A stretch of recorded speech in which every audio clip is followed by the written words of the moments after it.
Hi, Midstate family.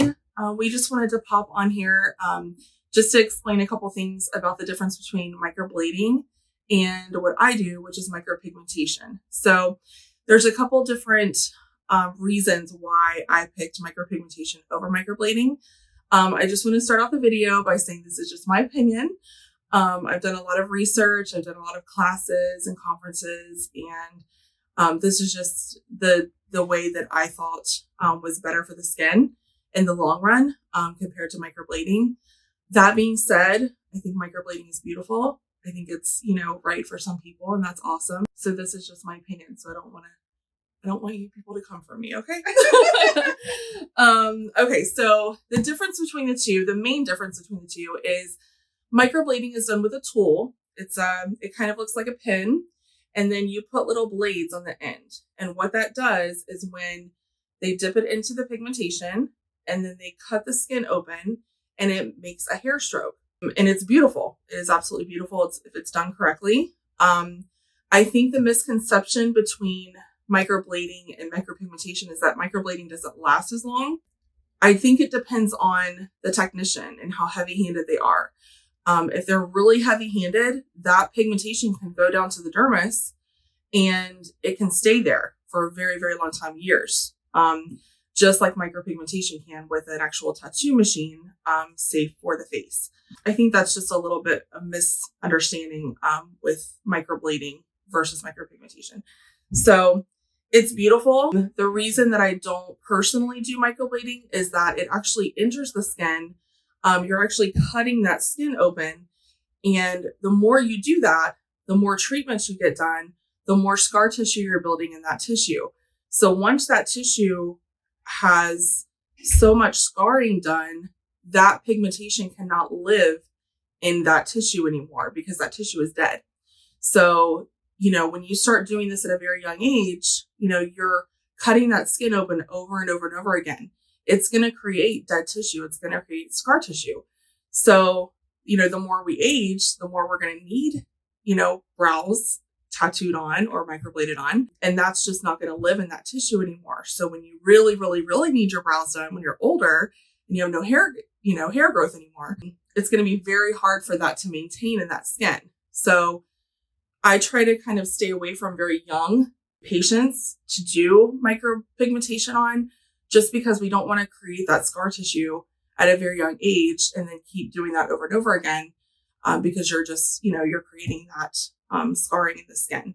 So micropigmentation is like an actual tattoo machine. It's penetrating the skin.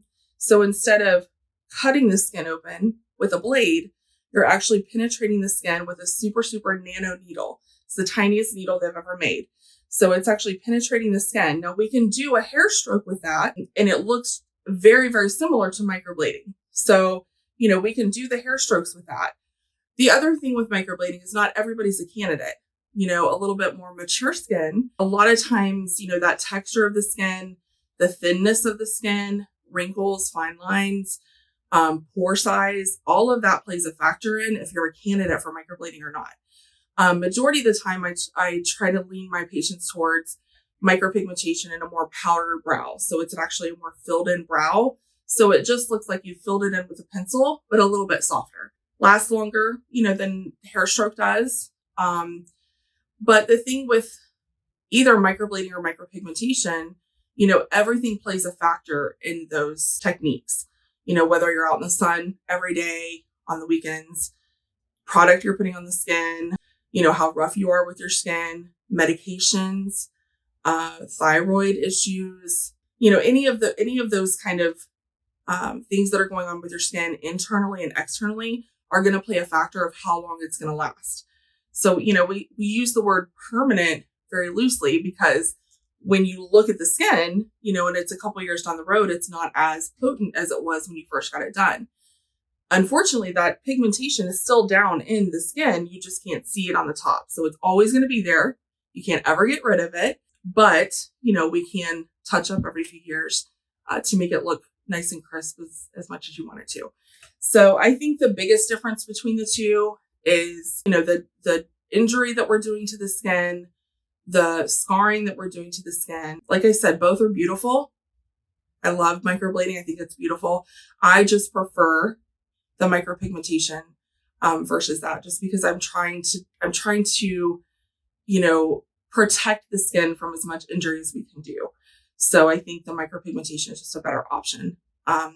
We also, the difference between tattooing in the body and microblading and micropigmentation are pigments. So when we ink the body, we're actually using ink, which is full of metals. Any kind of ink is full of metals. So it can be very stable in the body, but we can't use that in the face. If we go in with ink on the face, there's actually been tattoo artists that have done that and it migrates. So if they've done eyeliner, it can kind of migrate underneath the skin here. So we obviously don't want that to happen.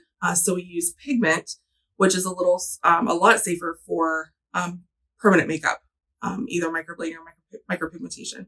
So we definitely are not using something with as much metal in it as we use on the body. So it's a lot safer in the face, but it's still something foreign going in your body. You know, so if you have a lot of metal allergies and things like that, you know, we definitely have to discuss that before, you know, you get anything done anywhere. Hopefully they'll have you fill out some paperwork, you know, be as safe as we can. You can always have a test spot if you need that done as well. So if anybody has any more questions about it, you know, definitely email us, Facebook us, Instagram us, whatever you want to do. Or if you want to come in for a consultation, we do free consultations. And if you have any more questions about anything specific or what's going on with your body, we can definitely see if it's an option for you. All right, ladies and gentlemen, have a wonderful day, and I'll see you guys soon. I'm